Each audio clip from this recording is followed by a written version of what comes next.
আমি মুসা তাড়ানোর জন্য দুবাই দিকে গেছিলাম। চল ভাই চল।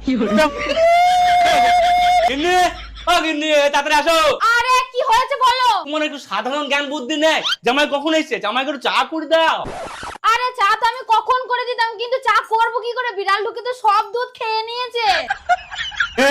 এ কি বলছো? তোমাকে কতবার বলছি আমি, যখনই তুমি রান্নাঘরে যাবা সবসময় কাপড় বিলাস পরে থাকবা। ঘটে পুরো নিবংশে আমি গরুর দুধের কথা বলেছি। ও sorry sorry sorry sorry sorry. যত সব। ঠিকই তো শ্বশুর মশাই, আপনার কোনো জ্ঞান বুদ্ধি নেই। জামাই বুঝেছে যে জামাই সামনে আপনি শাশুড়ির সঙ্গে উল্টো পাল্টা কথা বলছেন। হ্যাঁ হ্যাঁ চলো, সব দোষই তো আমার রে। দোষ আছে তো আপনার, আপনার ছোট লোক। আমি ছোট লোক? আমি ছোট লোক? আমি ছোট লোক তুই ছোট লোক? মাত্র 1.5 বছর হয়েছে, 1.5 বছর। আর আমার ভালো মেয়েটাকে তুই 1.5 বছরের মধ্যে কাবিন করে দিলে। তাহলে ছোট লোক কে হইলো, আমি না তুই? সুয়াইন, ইডিয়েট, ননসেন্স, কত সব।